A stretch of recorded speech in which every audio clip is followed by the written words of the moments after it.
and the Warriors of Bacone College. And welcome under the lights here at Lumpkin Stadium in Waxahachie, Texas, where today it's the Southwestern Assemblies of God University Lions hosting their season finale against the Bacone College Warriors. And hello, everybody. Rob Price here, along with my partner, Mark Gordon. Mark, the Lions come into this game riding high, a 3-game winning streak, now standing at 5-4 in the season. Already guaranteed a first opportunity to finish at 500, but today they have their sights on a much higher prize. A win today, they finished 6-4, the first winning season in Lions football history on the line tonight. But they'll be going up against another team, Bacone College from Muskogee, Oklahoma. They're ranked number 25 in the nation.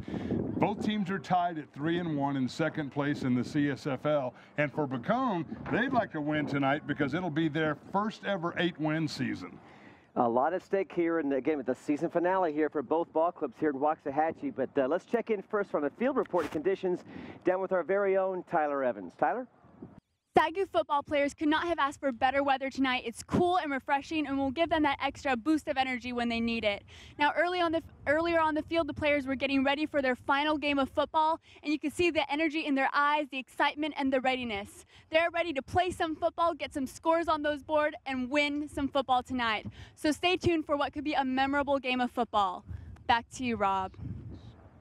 All right, thanks, Tyler. Yes, senior day here at Lumpkin Stadium. I think we're honoring 6 seniors here. 7 seniors. 7 seniors here on the football team, and we'll have much more coming ahead on the pregame show here on SAGU Sports Live. Stay tuned. You're watching the SAGU Sports Network. We'll be right back. And welcome back to Lumpkin Stadium here. Now, Mark, you mentioned earlier in the CSFL, both these teams are tied for second at 3-1, but there's also some other standings you want to talk about now, the NCCAA standings.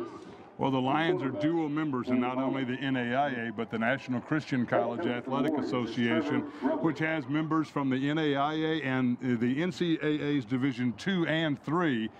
At the end of each season of the teams that are in the NCCAA, the top 2 teams qualify for the Victory Bowl. We're number 4 right now. The top 2 teams have already been determined.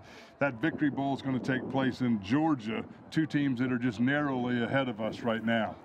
Well, last week on the other side of the coin, Bacone suffered a devastating loss against Langston at home, which essentially served as, Mark, the CSFL championship.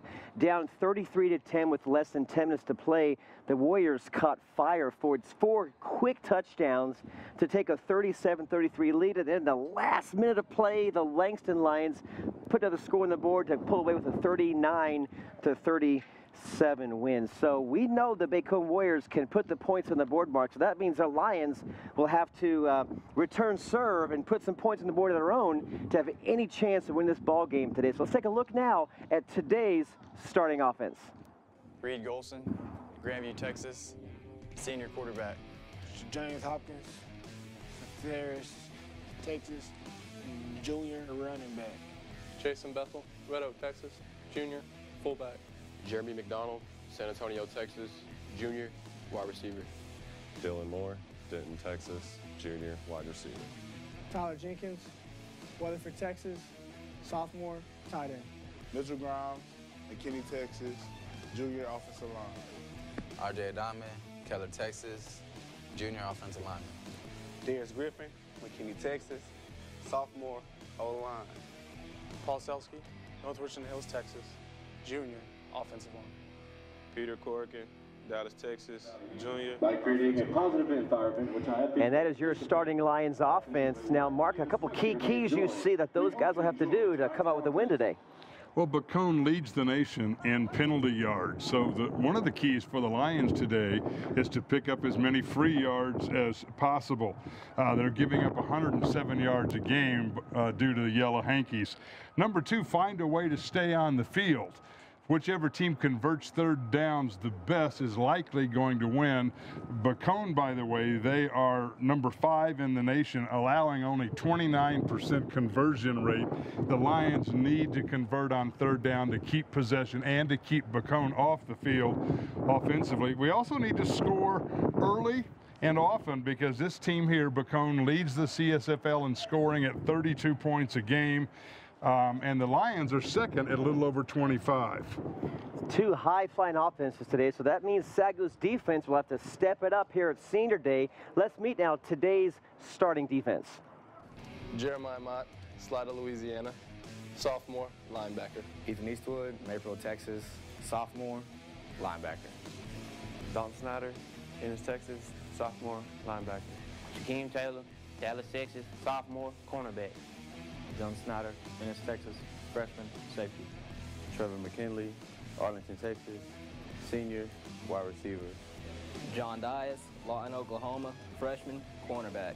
Zach Jackson, Ray, Colorado, junior, defensive end. Harry Ford, Tilburg, Louisiana, sophomore, defensive end. Isaac Ice Cold Caston, Dallas, Texas, senior, DN. Rodney, DJ Johnson, Springfield, Missouri, senior, D, defensive tackle. And those are starting defensive players for today's ball club. Some defensive keys just to pass along to you.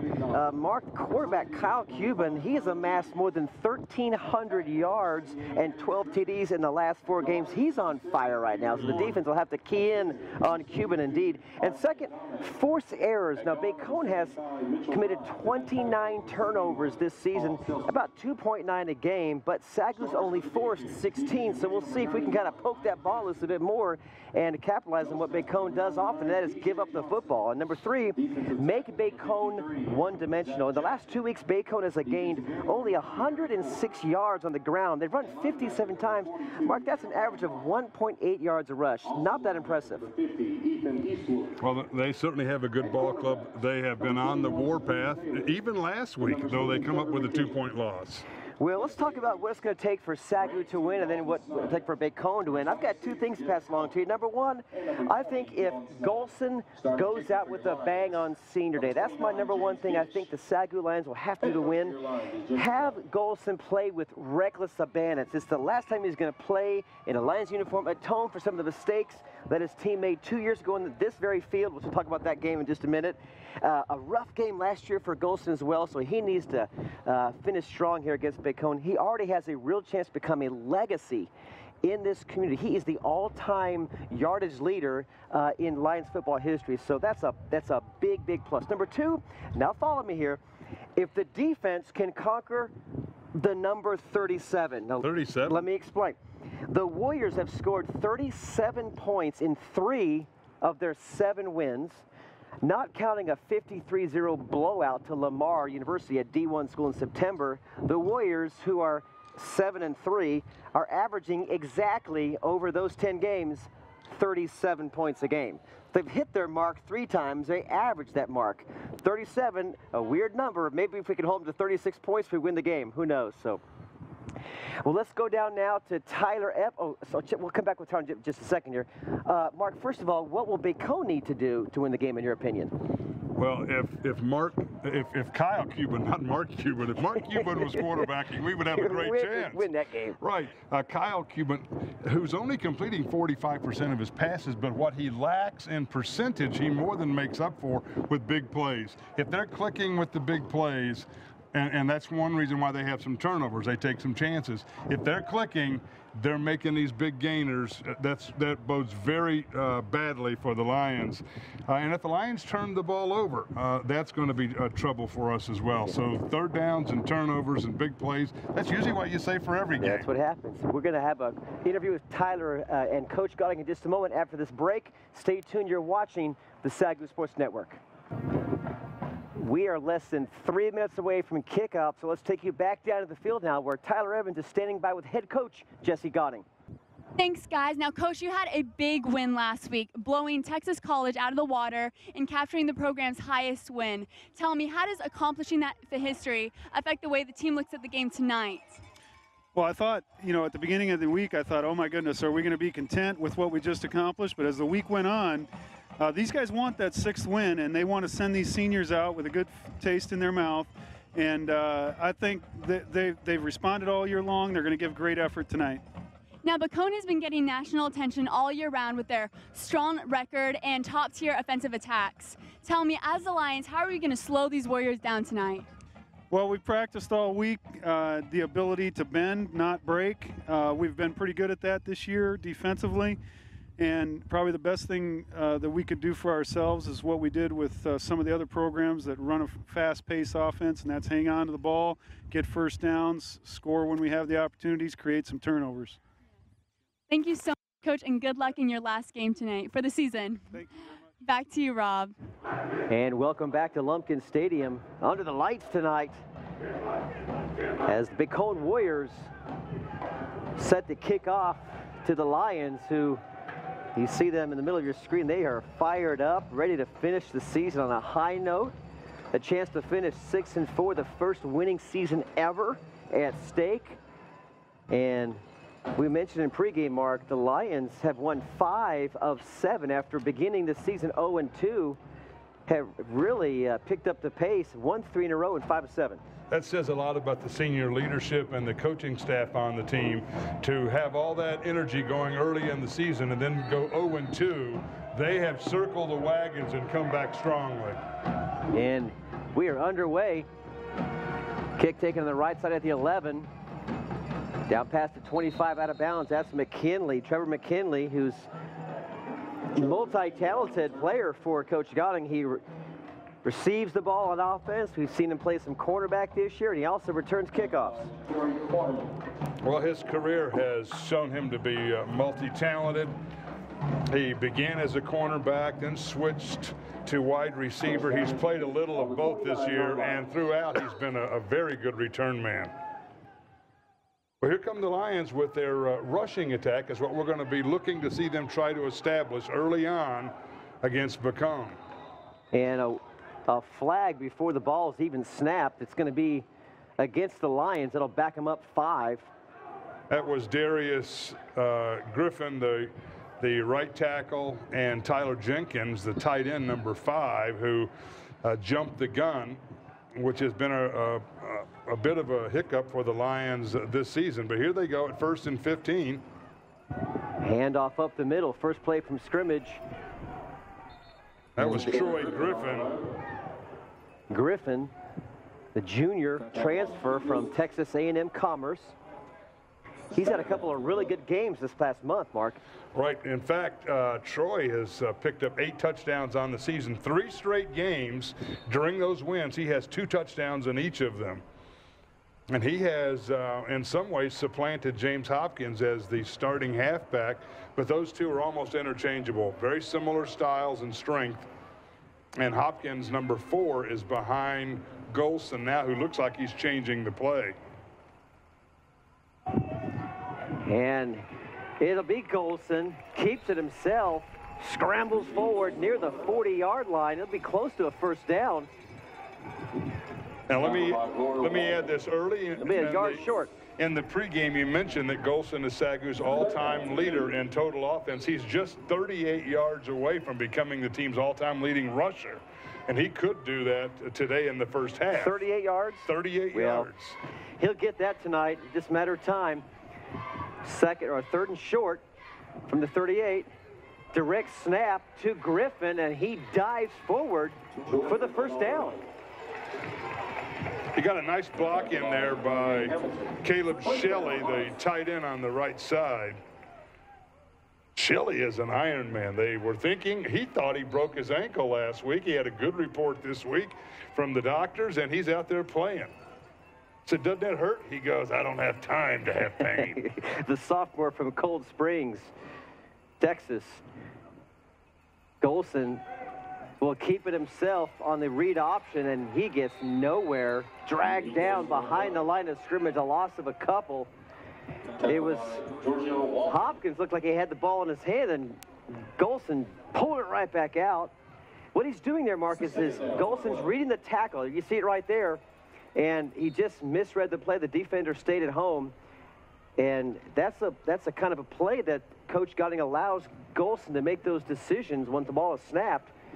And like you say, he operates from the pistol, a little shorter than the traditional shotgun snap.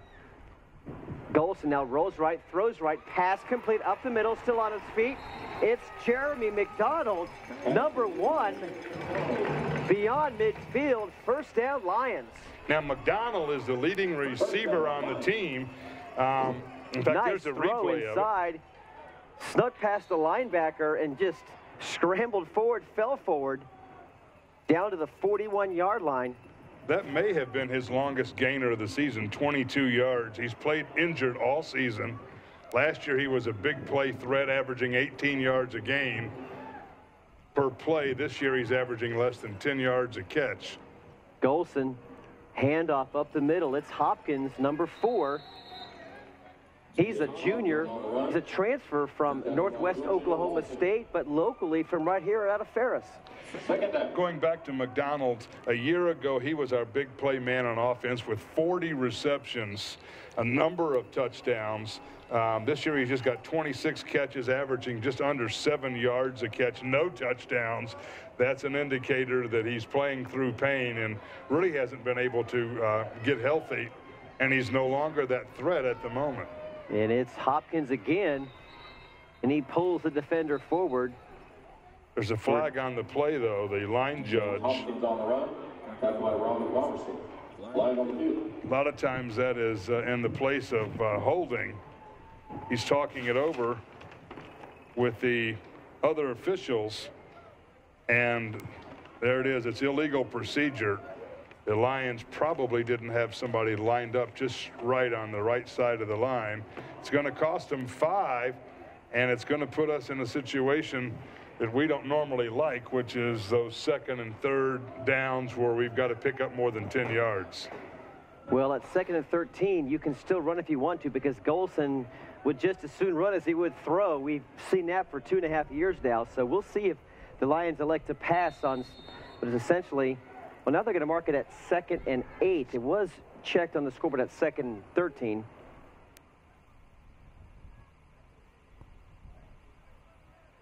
You know what? I think they declined the penalty. That's exactly what happened. That's what it was, That's right. exactly. It would be 3rd and 7. That's exactly what happened. So 3rd and 7, definitely a passing down situation. Golson out of the pistol, single setback, 3-step drop up over the middle, pass complete.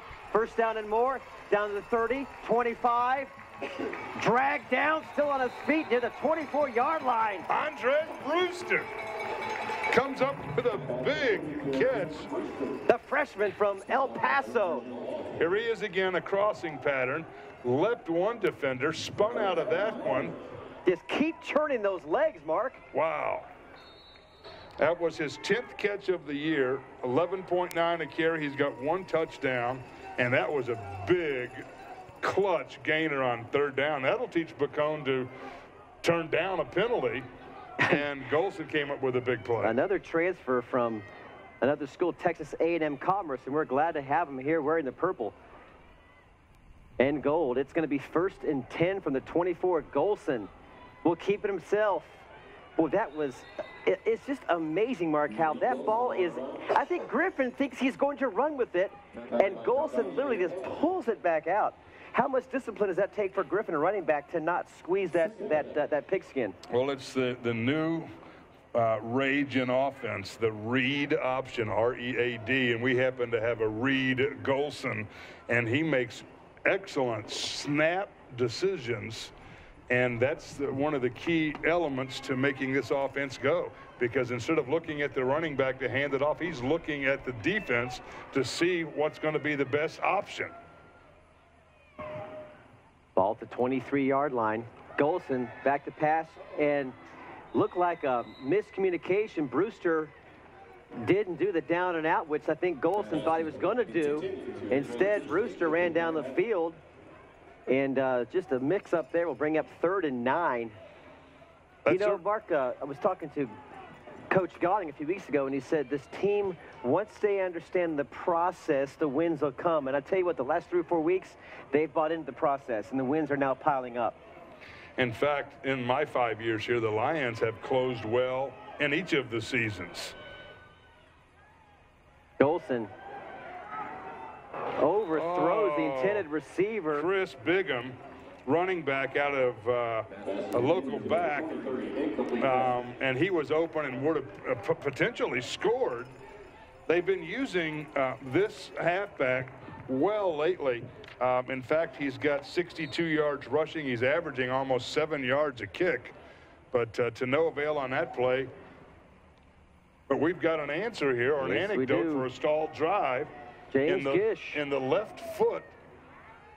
Spot to 30. Kick is up. It's got plenty of distance. And it is good, and the Lions strike first. With 9:24 remaining in the first quarter, they marched down the field, punched one through, saw some good running plays, a couple nice passing plays down the middle, stalled near the 30, but the Lions thankfully get some points on what will be a high-scoring game, no doubt. So anytime you get the ball and put 3 on the board early, that's got to be a win. James Gish played right here at Waxahachie High School. He's now 11 of 15 this season, 27 out of 28 in extra points. The only one he missed was blocked.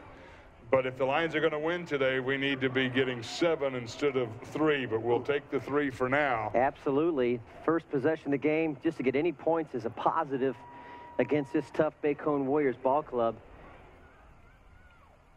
Bacone has won the last 3 times that the teams have played, that they've met, and they have owned us in the last couple of years with a few really big wins. The Lions would love to turn that cart, upset that apple cart. We're 2-8 against Bacone in our history, but we have managed a couple of really impressive wins. This one would perhaps take the cake if we can cap the season, not only because we're beating Bacone, but because of what it means to the whole program. The last win against these Warriors was in 2009, a 33-21 win. Here's the kickoff. It's a short one, taken by the up man, the 25-yard line, out to the 30, still on his feet, dragged down now to the 35-yard line. And then, Mark, what happened in 2010 through 12 was 3 straight wins from Bacone, 66-17. We lost by a lot in that one. But then the big game in 2011, 2 years ago, on this very field, was a game for the ages. SAGU led this ball game 2 years ago, 38-3, with under 5 minutes to play in the third quarter, when backup quarterback Gio Montgomery accounted for all 5 offensive touchdowns the last 15, 16 minutes of play. Went into overtime where the Bacone Warriors scored again to win this ball game, 44-38, a 41 consecutive point outburst by these Warriors. And intercepted by Trevor McKinley near midfield. The Lions get the ball right back. Wow, big play. Had to be a mix-up there. Here's a replay of it. It looks like he threw the ball behind the receiver. And McKinley has excellent hands. Number 7 from Seguin High School. He's got 14 receptions on the year. In fact, he had that earlier in the season. And that is his first pick of the year. The Lions now having 9 interceptions. A year ago, when we had Shaquem Taylor and Nicky Conham, we had 21 picks. We still are very good defensively against yards, but we haven't been able to come up with the turnovers. And these Lions have already had the ball for 5 minutes and 39 seconds. They get the ball right back again. Golson going for it all. He's got a man, McKinley. Jumps and leaps, double teamed, incomplete. McKinley had, or McDonald had 2 hands on it though. Jeremy McDonald nearly came down with that one. Right, it looked like the last defender, the safety, came over and was able to get a hand on it. McDonald, they haven't thrown long to him, but just a few times this season. That's one of those change of pace type of plays. The other team makes a turnover. You want to strike quickly.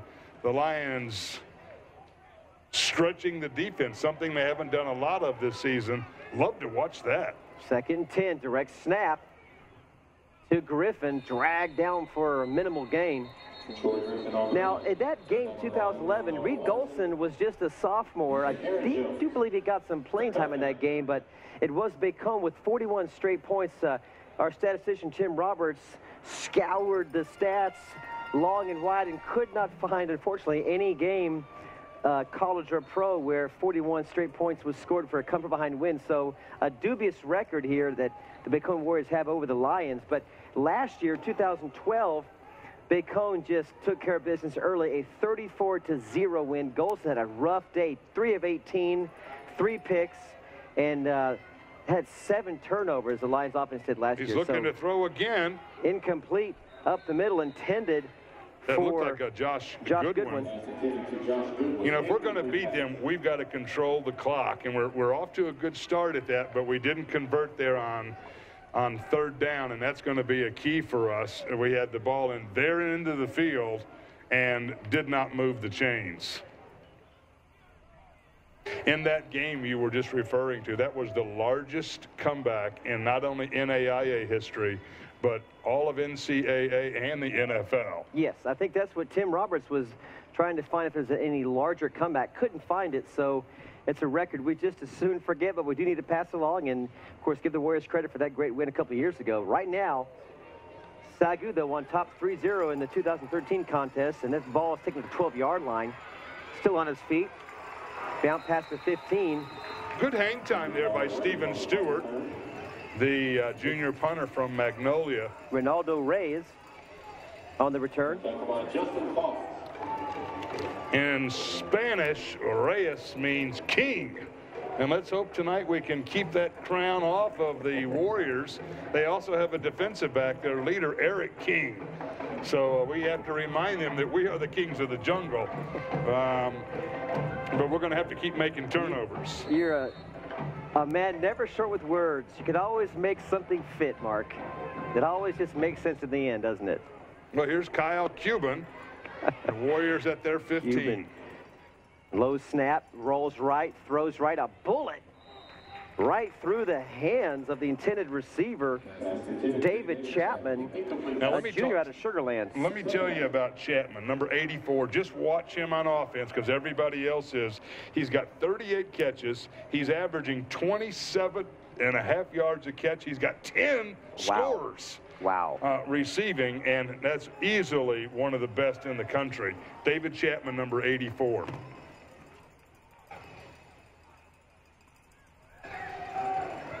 This time the Warriors elect to run the ball, and right there that 4-3 defense of the Lions snuff it out.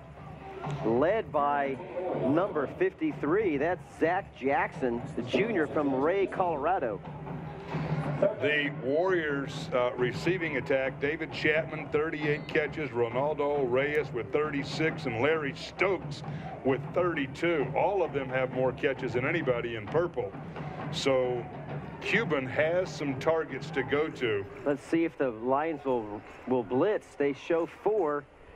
Linebacker stay back, straight set on 3rd and 8. Throw up the middle, way overthrown. Intended receiver was Chapman again. That'll bring up 4th down. The Lions will get the ball back, and more time.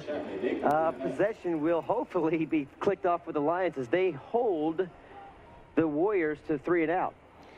Well, he had Chapman in a seam there on the defense. He had gotten, but he was in front of Shaquem Taylor, 21, but Dylan Snyder was the closest man, just a few yards away. That's a tight window to have to throw a spiral into, and he just wasn't able to connect on that one.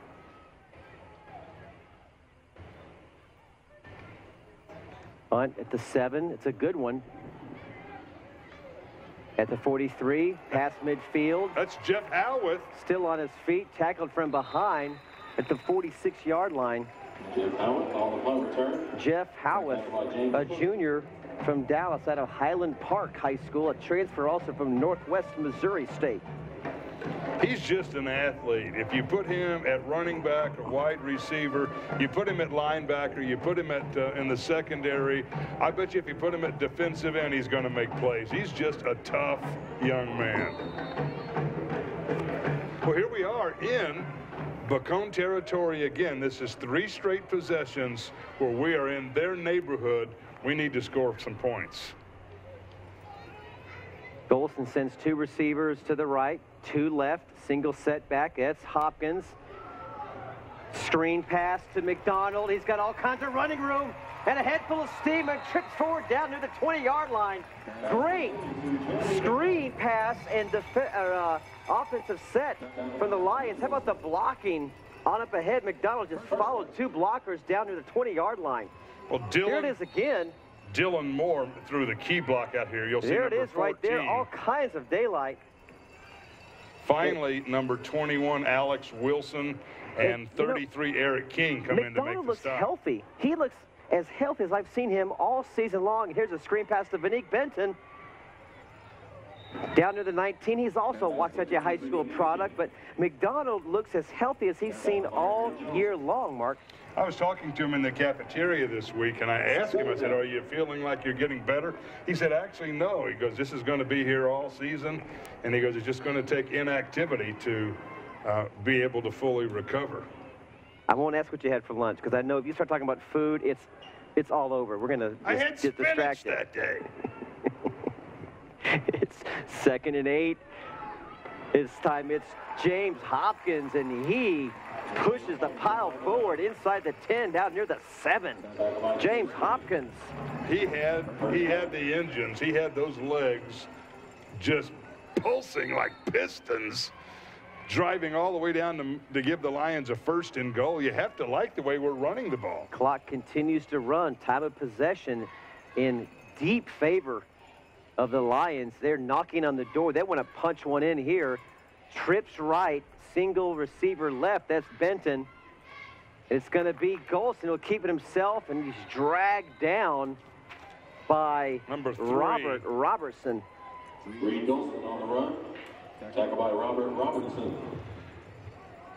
Well, if that was a read option, I think they read that one pretty well. They read that perfectly. I was looking for him to throw a fade in the in either one of the corners. Okay, I'm going to go on a limb here. I'm going to call it. We're going to have a little pass play to number 14, Dylan Moore. He's a tight end. Bottom of your screen. A number, since you threw one out, I'm going to say Goodwin. It's going to be Hopkins inside the 5. The Lions elect to keep running. What do we know? Yeah, we're looking for a pass. Evidently, so was Bacone. And right up the middle with James Hopkins. Now, you'll notice Hopkins 4 and Troy Griffin 12. Similar build, similar strengths, except Hopkins is pretty much a man who's going to run it between the tackles, just like he did there. Well, here's that big play, 3rd down at the 6-yard line.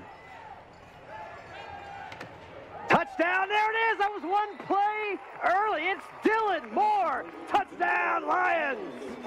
Man, did he deliver. I should have waited one more play. I could just feel it coming. Dylan Moore, what a great pattern. Golson waited for him to clear the linebacker, and wide open on the slant. Right there, right on the numbers. Easy score. Lions up 9-0. Well, he had a step on Montoya Waiters. That's his 3rd touchdown reception on the season. His and make it 10-0. Excuse me, 10-0. Lions on an impressive short field offensive possession.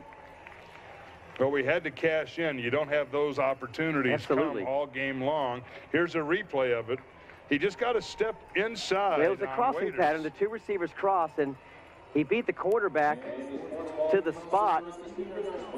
Golson was just waiting on him to clear. He had all kinds of time. Great job. Credit the offensive line for giving Golson the time he needed for that play to develop. So far in the first quarter, the first 8 minutes, Frank Tristan has thrown in more passes than what we're used to seeing. Usually we give a more steady dose of running. And here the run has worked well enough so it makes those play action passes even more effective. So right now, hats off to offensive coordinator Frank Tristan. If the Lions can keep from turning the ball over, things look really good right now. I like how this offense is playing, and the defense is doing their job early on. So we'll see if the turnovers can be limited to 0. That would be great for the Lions. And probably one thing that hadn't been stated at all is the Lions are going against the wind. So the more we're holding the ball, it keeps the ball out of Cuban's hands with the wind at his back. Gish. James Gish kicking off. He's going to kick it to the left. 20. That ball nearly bounced back in bounds, and the referee got a piece of Trevor McKinley's action. We might have a chance to see this again. Look at McKinley was thinking the ball may come back in bounds, and that ref, oh, ouch. That's a live ball. Put a helmet on that guy. That's absolutely a live ball. And had that ball bounced to find a way back in bounds, it could have been anyone's ball. Heads up, play by McKinley to at least give it a chance to tip it back in bounds. Was that a pun on the heads up? I mean, the official was heads down. Oh my gosh. And he bounces right up. He just rolled over, got right back up. It looked like he was going to grab the flag, but I think, of course, he couldn't throw the flag, but I think he gave McKinley a funny look like, hey, pal. But since the ball goes out of bounds, it's a penalty on the Lions, and they're going to, I don't know. Can you re-kick it? Can you elect to re-kick? Well, I think that one official may step back off the sideline, but you can tell that James Gish is trying to keep the ball away from their deep men, plus he's kicking into the wind, which is a challenge itself, and he's kicking off again from the 30. Gish is a left footer. The heir apparent to that job is Chad Deeren, who not only is a very good kicker, he's also 6'4", but he also comes in and does a number of the kickoffs, and he's a punter, splitting duties this year with Steven Stewart. Gish, one of 7 seniors, will be honoring at halftime here at Senior Day. We'll talk about those folks in just a few minutes as the game unfolds. It'll be Gish again from, like you said, the 30-yard line. And Warriors could get the ball in pretty good field position with the wind against the Lions and the ball at the 30. And the ball actually falls off the tee. 4:12 left here in the first quarter. Lions up 10-0. Took their first possession, marched down the field, kicked it through for a field goal, and then just a moment ago, a strike to Dylan Moore, a short kick. He'll at the 30, and it's McKinley again. With a nose for the ball, McKinley coming in fast from the left side, closing with the tackle. Well, Agoe was on the on the opposite side, come up with an interception a while ago, and he'll be out there at cornerback. Speaking of cornerback, the Lions' best cover man is 21, Shaquem Taylor. Seldom ever beaten, and he's not thrown against that much. He's only got 1 pick this year after getting 6 a year ago. And mostly when people throw against him, number 21, you'll see him down here at around the 40-yard line. It's usually short patterns in front of him. Cuban throws. Like that. And it's complete and still Boy, Taylor on his feet, drags down near the 50, and a late flag comes in. It was Chapman with the reception. First defender couldn't drag him down, and then a late flag. Snyder missed him as well. You might want to check him for some slippery surfaces on that right leg. Bacone looks like they're backing up. It's a personal foul penalty.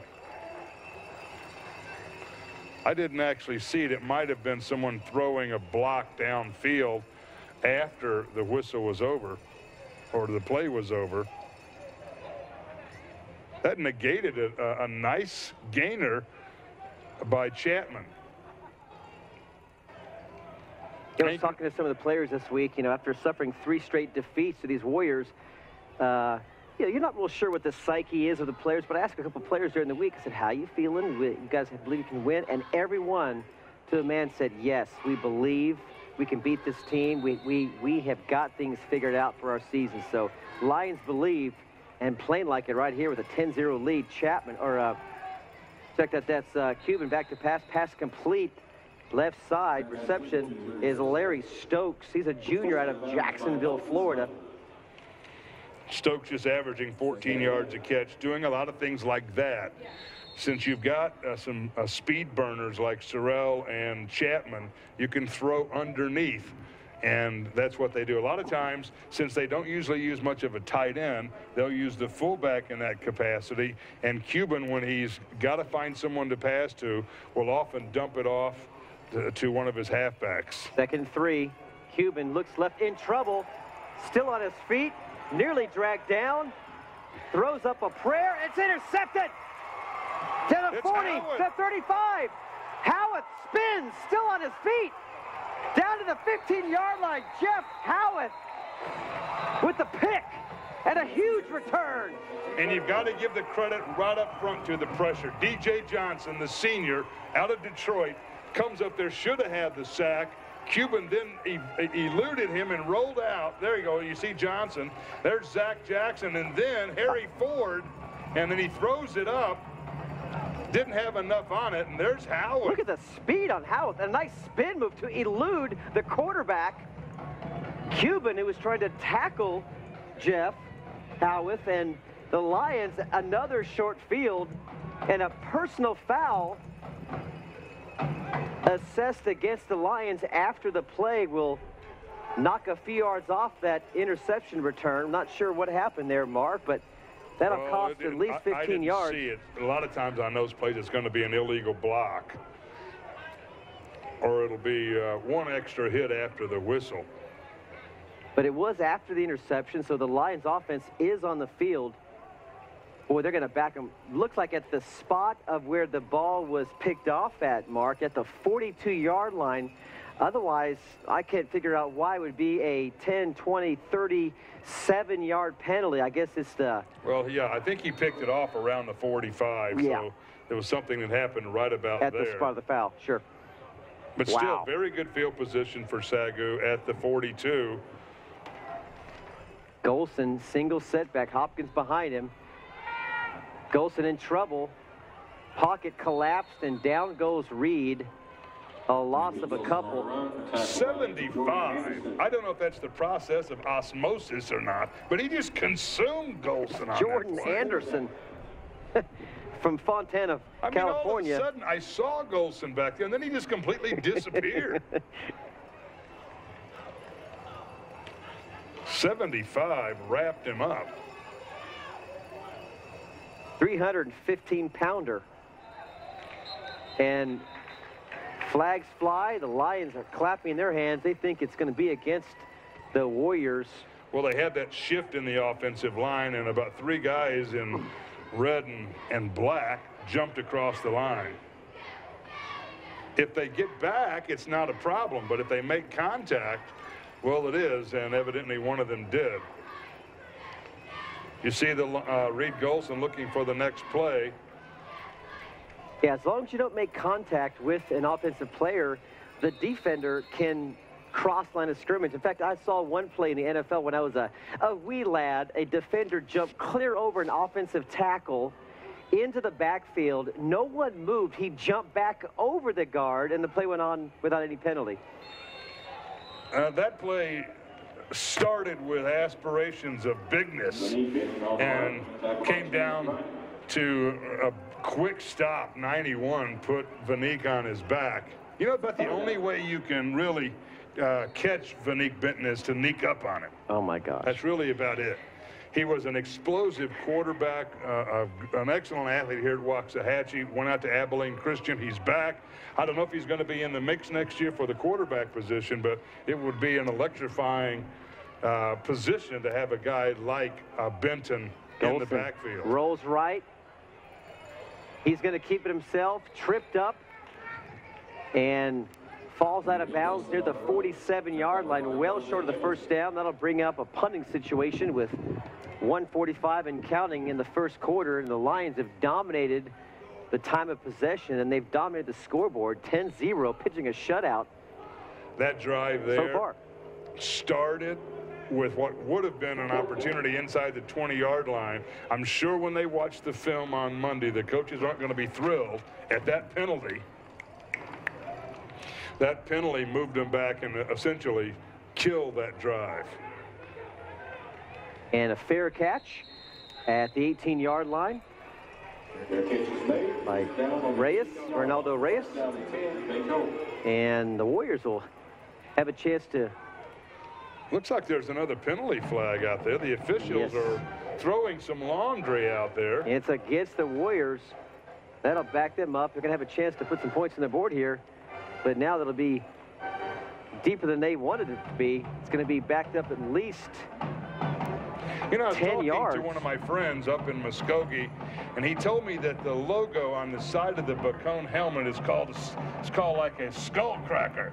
A what? A skull cracker. It's like that, you know, it's like that hatchet or that, I mean, that's literally the name of it that they put on the side of the helmet.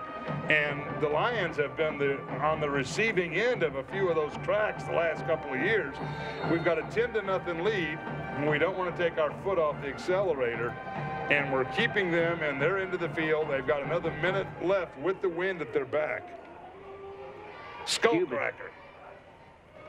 Single setback, Cuban handoff up the middle. Around the right side, down past the 20, it's Sean Stewart, a junior out of Cordell, Georgia, with the fluorescent green socks and shoes tonight. Well, he doesn't get a whole lot of carries. He's not in their top 4 or 5 running backs, and it's probably why the play worked. The Lions were not expecting to see him, and it was a nice seal block by the right tackle, and he got outside and picked up a first down. Cuban sends 2 to the left, 1 right. Handoff, though, it's going to be a gain of 3-4 yards. That's Roderick Mackey, a sophomore out of Dallas, Texas. Transfer from Trinity Valley Junior College. Wrapped up by Ike. What do you call him? Iron? I call him Cast Iron Ike Caston. And boy, has he had an outstanding season this year. He's a senior we'll be honoring here tonight at Senior Day. Brings up a 2nd and 5. Cuban looks to throw up the middle. Threw behind the intended receiver, David Chapman. Big target, a 200-pounder, 6'2", but threw behind him. When the Lions defense stood tall in there again, and here comes a 3rd down play, likely the last play in the first quarter. Lions have got Jackson, 53, and Harry Ford on the right side of the line. DJ Johnson, 99, and Ike Caston, 91 coming. Set 4-3 defense. Bacone and clobbered. Pass incomplete, and shaking his head saying, I don't think so, is Snyder, Dylan Snyder. What a hit Snyder put. Oh my gosh. That's why they call That's painful. AM PM. The lights are on. Daniel Judkins. The lights are on when you catch it. The lights are out once he arrives. Mark that play. That could be one of the top plays of the night right there. What a hit by the Ennis Lion. Glad to see Judkins get up from that one. He took it on the chin. And that'll bring up 4th down. The Warriors will punt this away with 4 seconds remaining in the first quarter. A quarter dominated by the SAGU Lions. It's a short kick. And tackled as the horn sounds, and it could be. Did he signal fair catch? I think he may have signaled a fair catch, Mark, and if so, that's the purpose of the penalty. We'll have to wait and see. It all happened right there at the 35-yard line. As the horn sounded, the ball was caught. I did see a hand kind of wave. I think that's interference with the ability to catch a punt. Is the call. There's about 3 or 4 officials standing around talking. I can't read lips, but I think they said something about Tuscan Slice after the game. Would probably be a good place to go. So the first quarter comes to a close here at Lumpkin Stadium under the lights in the season finale on what is already the best season in Lions football history, and they're playing one of their better quarters of the season against these Warriors who they've lost to 3 straight times, but right now dominating 10-0, and time of possession has been clearly in favor of the Lions. Well, a 10-0 lead would look much better if we could tack on 7, because right now Bacone is 1 big play from being right back in this game. You see Coach Jesse Gotting down around the 40-yard line, going back and forth, trying to spur this team on to big pass plays. Complete. It's Vanique Benton on the screen pass. Pass completed to Vanique Benton. First out of bounds by Robert. For those of you that are tuning in, the temperature here today was in the mid-70s. There's a breeze about 15 miles an hour coming from the right to the left. We're here in Waxahachie, about 25 miles south of Dallas. Here in Lumpkin Stadium, seating just under 10,000. Screen pass. Pass complete. Still on his feet. McKinley, what a move by Jeremy McDonald. Check that. It's number 1. Yeah, that's right. McDonald. Sometimes I get that 7 and 1 confused. What an escape artist. Yeah, he's signaling. McDonald just showed us He's that he is. Yeah, I think I need to come over here and take a breather on that. He took a couple of hits, especially the first one. Picked up probably, what was that, about 8 yards on the play. Well, and all it of was it about to be a loss of 2, and he turned into an 8-yard gain. 3rd and 2, ball to 42. 2 receivers up top. Goodwin down low. A screen pass to Vanique Benton, and he is upended for no gain. Goodwin could not keep a block on the man he had, and one man misses a block, the whole play blew up. The whole play collapses. Benton had nowhere to go. Defenseless receiver. Was able to hold on to the ball, but brings up 4th down. The team has made progress with the blocking of their wide receivers. I have mentioned that a number of times during the year, especially early on when plays were being snuffed out by lacking just one block. Well, you saw what happened there. Benton didn't have a chance. So 4th and 4 from the 44. The Lions will kick it away and nearly blocked. That ball is going to go out of bounds, and the referee is going to mark it at the 11, 12-yard line. Give the Warriors the ball back in their first possession of the 2nd quarter. And during this quick interchange, Mark, why don't you fill us in on how the volleyball season ended for the Lady Lions? Really a great season overall. Didn't quite end like we wanted to, but what happened in the tournament up in Oklahoma? Well, they went up and played Texas Wesleyan, our rival, split the first 2 games 1-1, and were ahead in the game 3, 23-19. And the Lady Rams came back and won the game 25-23. We had 2 service errors that just killed us right there. And then the Rams took that momentum and won game 4, 25-20. We end up 15-16, but we qualified once again for a conference tournament. So although the Sooner Athletics season is over, the season itself is not over, as Hank Moore again heading off to postseason play in the NCCAA tournament.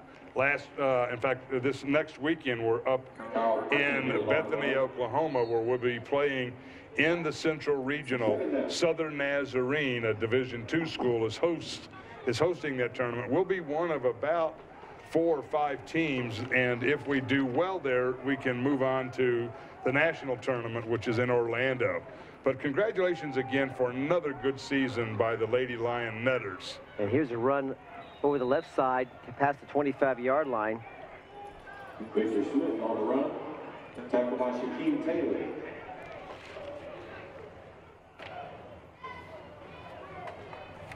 Shaquem Taylor on the stop to bring up 1st and 5. Well, I'll check that first and 10, first down for the Warriors. You were mentioning earlier that they don't run the ball real well, but they've got to throw in a certain number of runs to keep the defense honest. And even though they're not picking up a whole lot, they've got 19 touchdowns rushing, so when they need to score on a run, they're able to do just that. And they'll run it again around the outside near the 30-yard line. It is Sean Stewart again, a little deep on the depth chart, but getting some positive yardage here when he is getting in the game, Mark. Dylan Snyder must have ran about 35 yards over just to make that tackle. The defense was stringing Stewart along. He's not blessed with a lot of speed, but he still kept going out to the sideline until Moore came over and put an end to that. I want to welcome all of our viewers watching up in Muskogee, Oklahoma from Bacone College. Thanks for tuning in to the SAGU Sports Network here on SAGU.TV. Plus, also want to give I guess the word they used today is a shout out to our Vice President of Academics, Paul Brooks. Dr. Paul Brooks watching the broadcast from Maryland today, Mark. So viewers from all over the place. Jamal Sorrell with a big catch, 81, right off his shoe tops. He got between Snyder, number 20, and Howitt, number 26. They're the safeties. They bring up 1st and 10 near midfield. Warriors trying to put some points on the board. It's Cuban, short pass and a whistle. came after the snap, but Cuban elected just to essentially stop the play. And it's going to be against Bacone College. That'll push the Warriors further back toward their own end zone. Just a 5-yard setback. You know, while you're making the shout out, another one of our friends from SAGU graduated here, still holds the SAGU scoring record in basketball. Robbie Shea used to be the women's basketball coach here for the Lady Lions. As a veteran coach up there with Alan Foster and their athletic staff, he's leading the Bacone women's basketball team.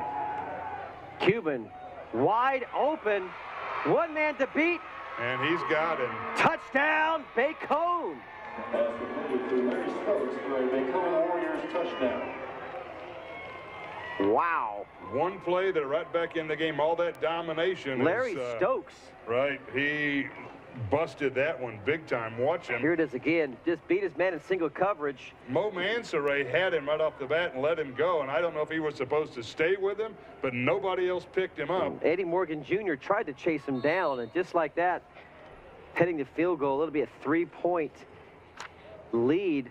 That looked too easy. The secondary just broke down on that one. Stokes, normally not a long threat. He came into the game with 32 catches. Now he's got 4 touchdowns. And that's the scary part of playing a team that averages 314 yards a game passing. You can hold them down and hold them down and hold them down. And as Langston found out last week, it just takes a moment. And as they did a week ago, score 4 touchdowns in 9 minutes. Cuban has a live arm. You saw it on that play right there. He just slung it down there. Kind of reminds me of Jake the Snake Plummer. Just slung it down there to wide open Larry Stokes and just turned on the afterburners and headed for the corner of the end zone, and it cuts the lead back to 3. Well, the Lions have had 3 opportunities inside Bacone territory that we did not put points on the board. That looks huge right now because that is negated by one big play. In the program, we've likened the attack today to the Apache versus the tank. The Lions are the tank grinding it out on the ground. The Warriors are the Apache helicopters and their aerial assault. Still on his feet. He's got some running room. It's number 47 for the Lions. Trevor Van Kempen. Van Kempen takes a short kick and makes some positive yards happen right through the defense of the Warriors. Another moment where the Lions have good starting field position.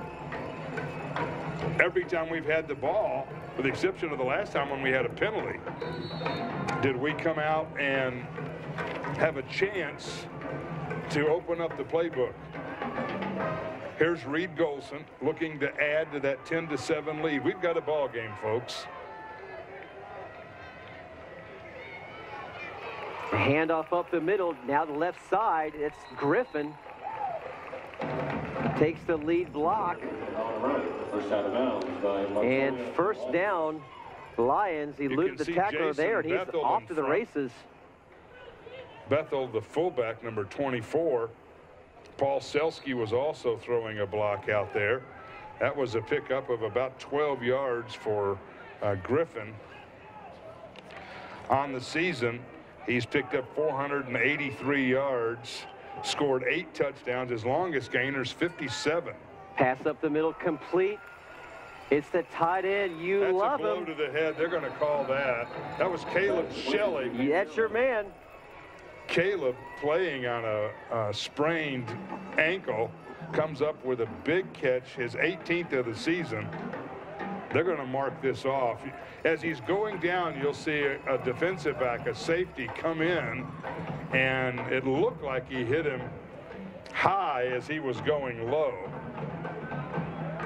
There it is. Well, it looks like he called it targeting, and he's thrown out of the game. Kicking him out of the ball game.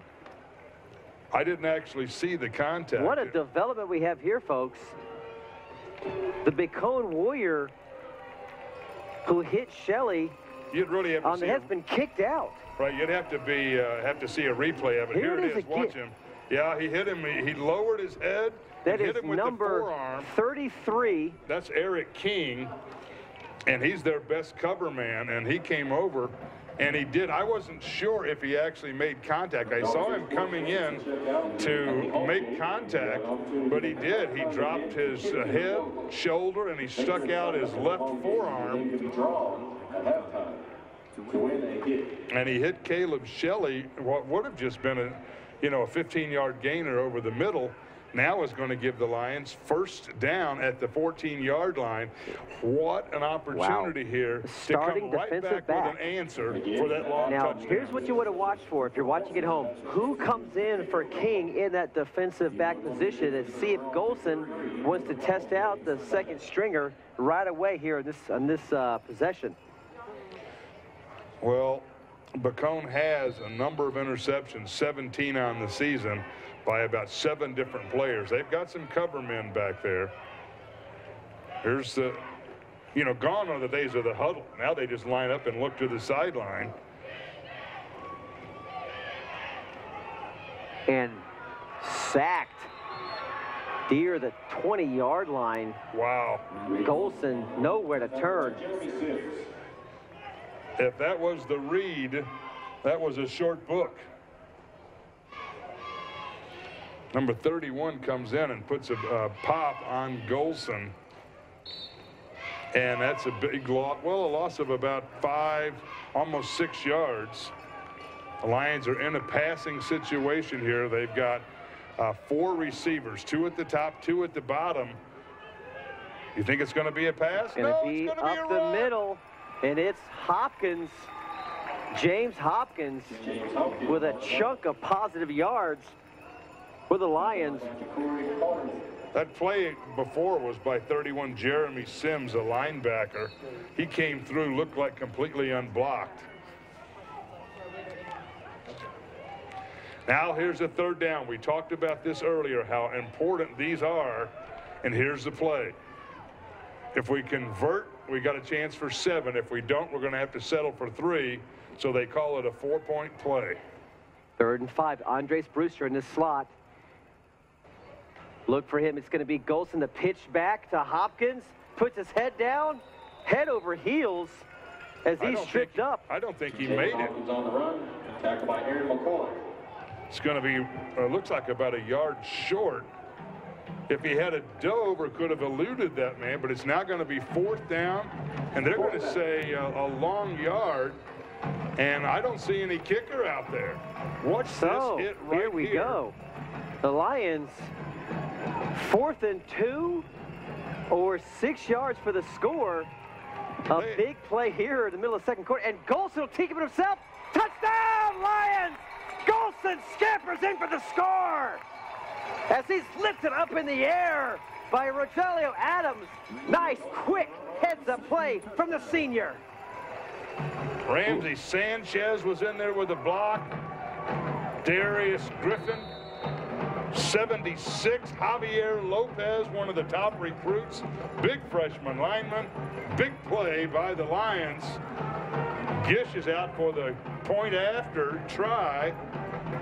A gutsy call from offensive coordinator Frank Tristan and head coach Jesse Godding, electing to essentially go for the first down or go for the score as opposed to settling for a field goal. And you mentioned at the beginning of the game, let's try to not settle for field goals. Well, that time they didn't, and it paid off. Right. The play call was like right inside right tackle, but I think the decision to go for it on 4th down, that's Coach Godding. He's going to come in there and say, you know what, we have nothing else to lose. We don't want 3, which will only give us a 6-point lead. And I think players love that. When you're playing on the football field, you want to go for it on 4th down. 4th and 2, you don't want to kick a field goal or punt it that close. We've worked hard all season, and it's a statement by the coach in certain situations. I believe in you guys. We've worked hard for it.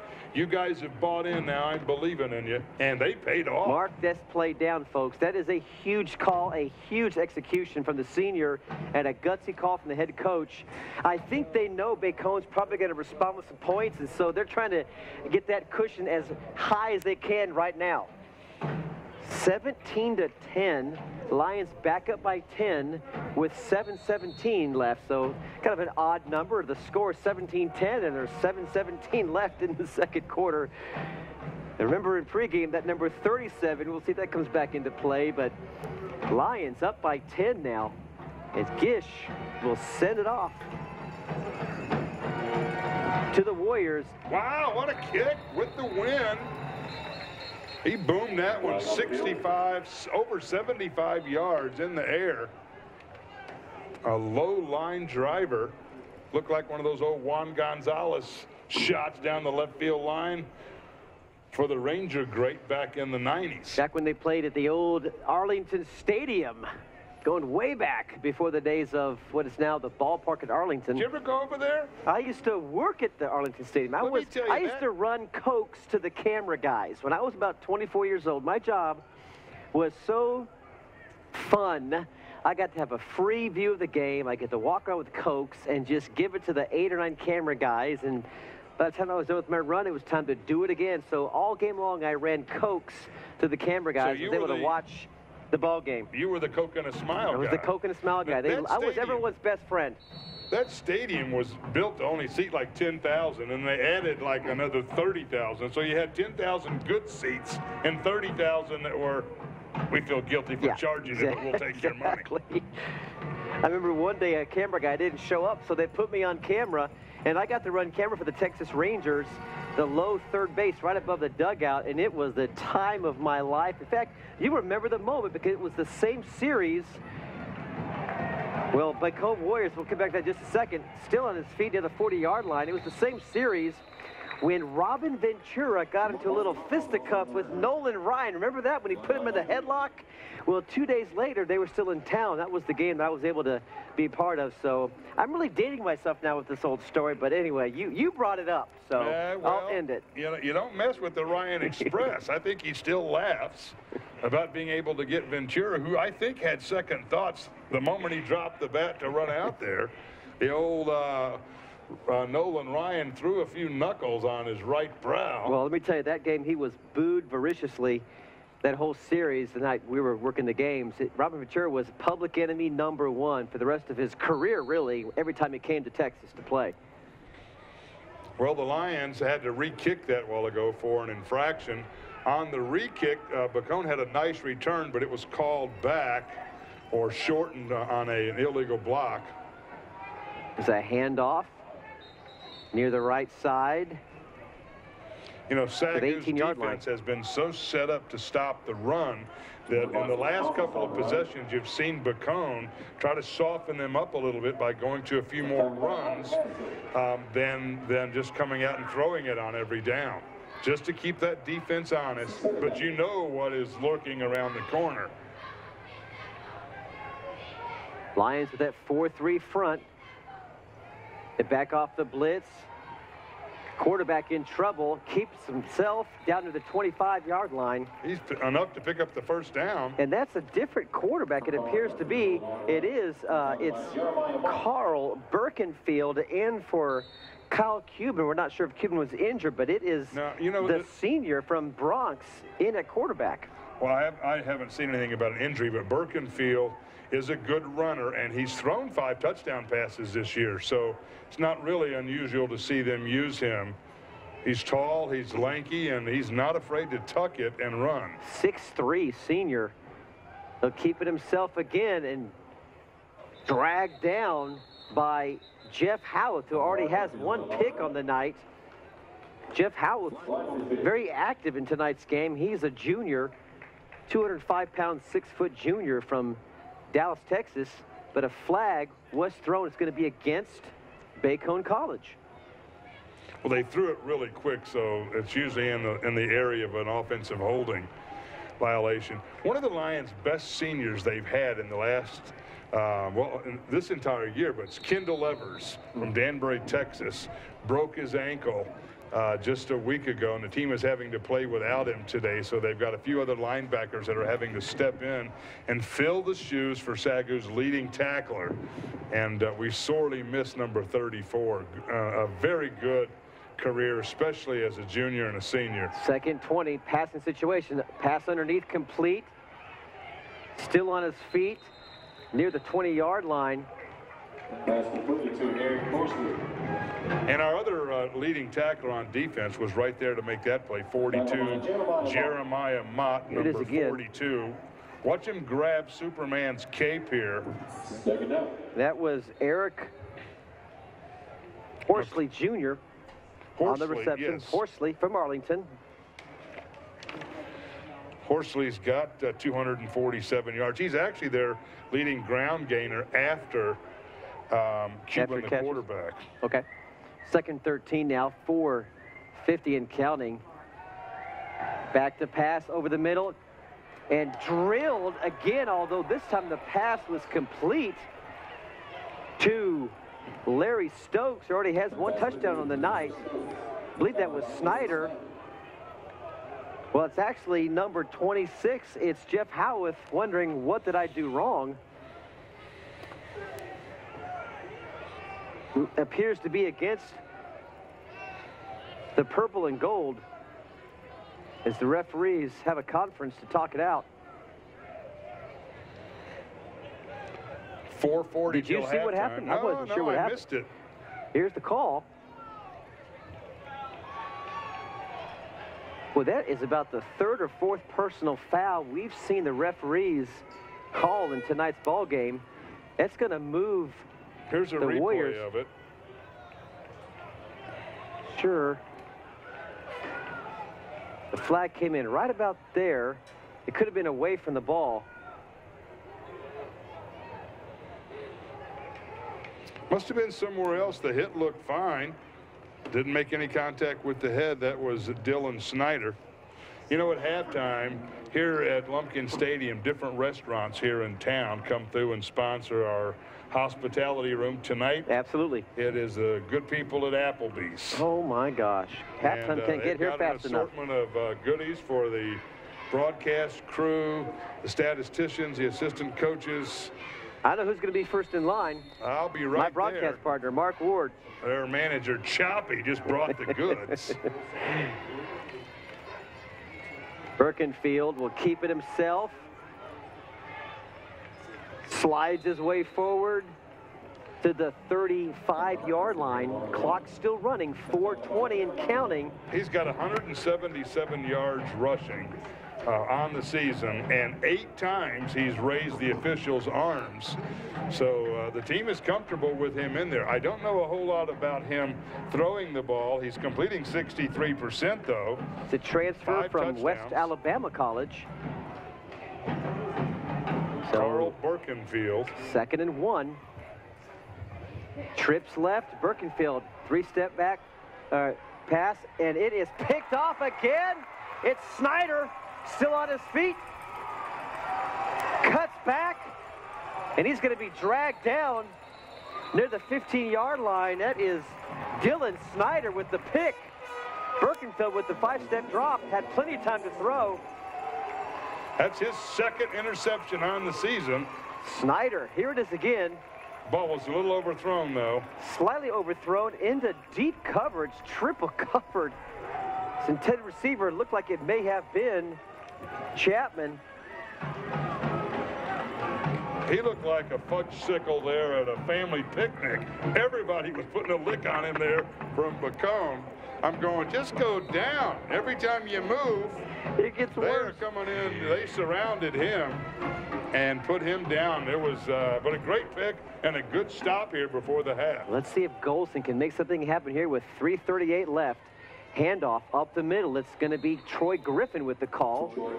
Gets a couple. If the Lions can just move the ball, pick up 1 first down perhaps, and be able to eat some time off the clock.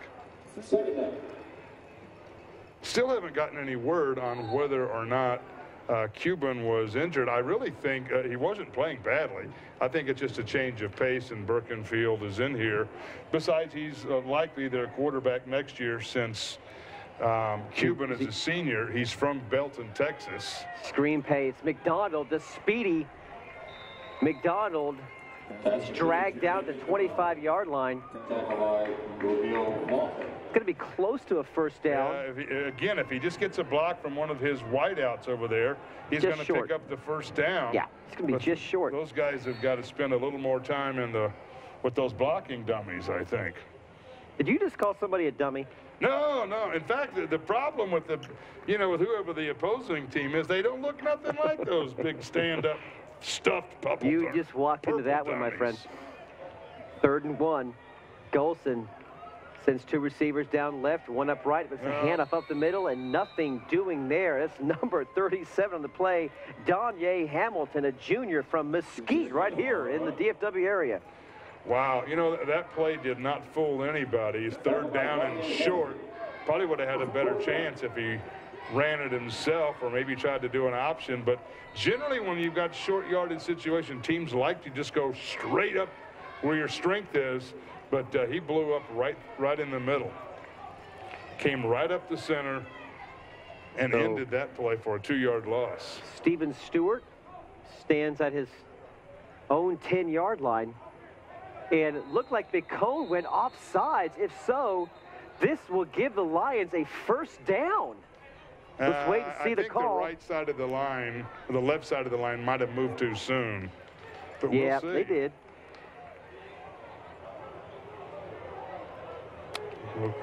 It might have been McKinley, but I'm not sure.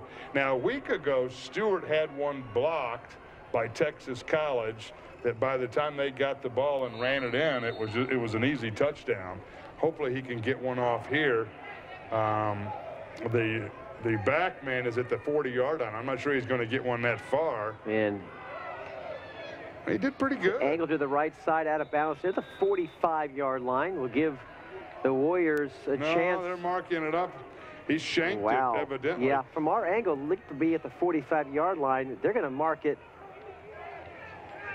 at the 35-yard line. That official marked it. Of the Lions. 10, almost 20 yards. 20 yards. He marked it back. Stewart did not give them what they needed there.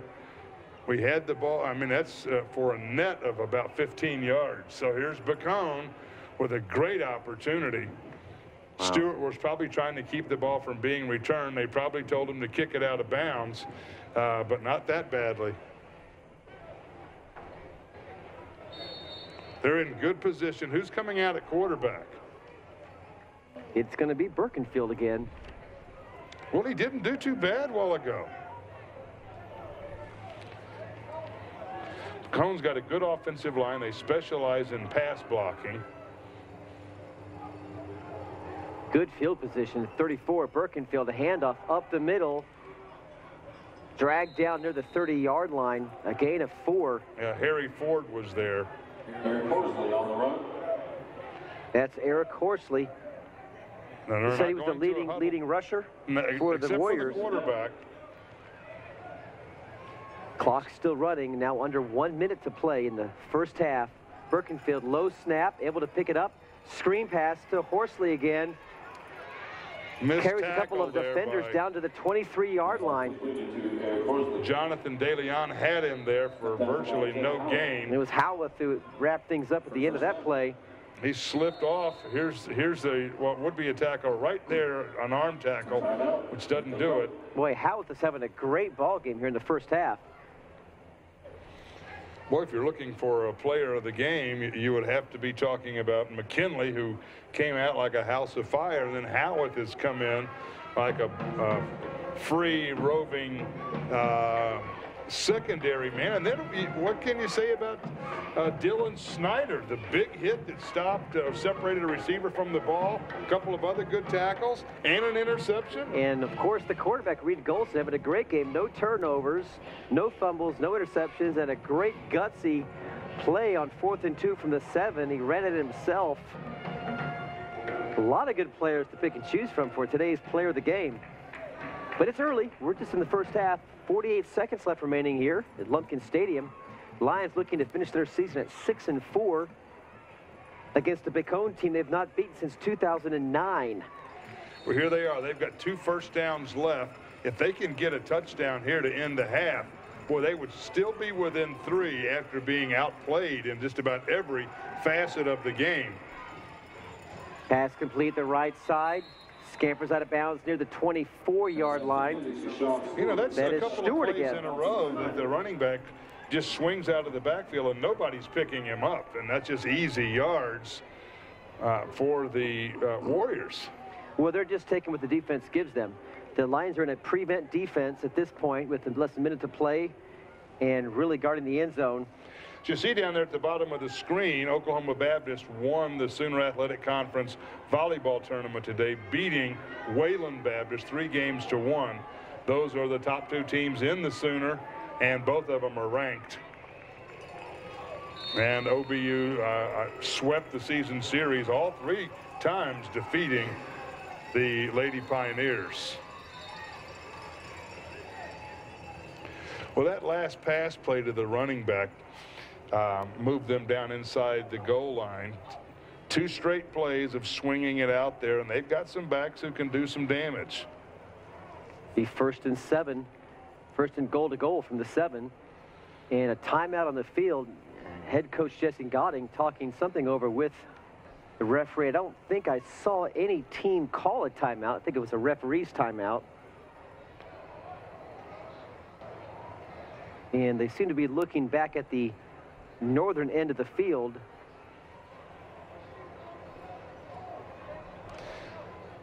Jesse Godding has taken over the program. They've won 4 games 3 times in the last 5 years, and this year we've won 5. The best stretch of play that SAGU's had in football. Okay. All right, 1st and 7. Goal to goal. 1st and goal to goal here. It's Birkenfield in the shotgun. 2 receivers. The top of your screen, 2 below. Single setback. Watch Stewart. Birkenfield. He might run. He does run. And down to the 1-yard line. He has Stewart right behind him with the option. Elected to keep it himself. And Birkenfield leading the Warriors down the field. Picks up 6 yards. Absolutely, 32 a seconds good run. left. Jeremiah Mott makes the tackle. You want to see your defensive lineman making those stops, but he got past them. How big would it be, Mark, for this team to hold the Warriors to a field goal here? It's 2nd and 1. Essentially, you need to stop them. Well, we don't know what they do on 4th down, so at least stop them this time and make the Warriors make a decision. That's the point. Make them make a decision. As you see the football rankings here. There of the National Christian College Athletic Association. The 2 teams that will play in the Victory Bowl are Greenville College out of Illinois and Azusa Pacific out of the LA area. They'll be playing on the home field of the Barron Stadium in Georgia, just a little northwest of Atlanta. And both of those teams are independents, and you've got to almost go 10-0 to get an invitation to Division II or Division III, and that's why Greenville is in there for a 6th time. Azusa Pacific, one of a number of new teams in the NCCAA. This is their first time to make that game. The Lions could only think, man, if we just could have taken care of business in a couple of those losses earlier in the year, we might be playing for a berth tonight. Roderick Mackey, number 22, the single setback. He gets the call. Does he get in? They're pointing no that he signal did. yet from the referee. No. And now the clock running at 20 seconds. They're lining up again and a quick quickly. step could be a quarterback Watch sneak. the quarterback over the top. And he does roll in for the touchdown. The Warriors punch it through on the run. 4th and 1. Touchdown Warriors. Touchdown Bacone, and they cut the lead. PAT pending back to 3 with 13 seconds left in the 1st half. The good thing for the Lions is that we have played very good defense. Our defense has played better than the offense has, and the offense has really missed 3 golden opportunities, and we could be well on top. As it is right now, Bacone is going to go into the locker room feeling pretty good about their chances. It's down by 3. To be held the entire first half, stymied pretty much by that Lions defense of John Allen. But here at the half, it looks like it's going to be 17-14.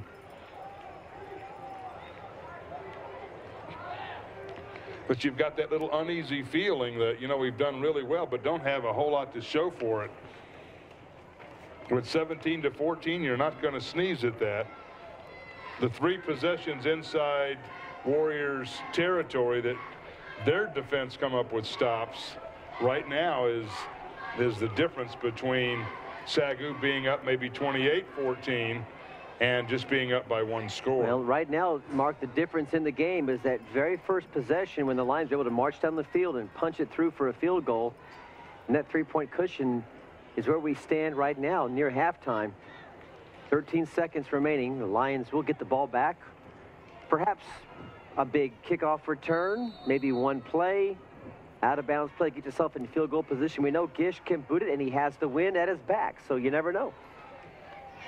And a squib kick on the ground will give the Lions good position. And a late flag. This is going to really help things for the Lions. Watch out here, folks. The Lions are going to get the ball at the 50-yard line. That's a 15-yard penalty. No, they're going to disregard it. They're going to wave it off. Okay.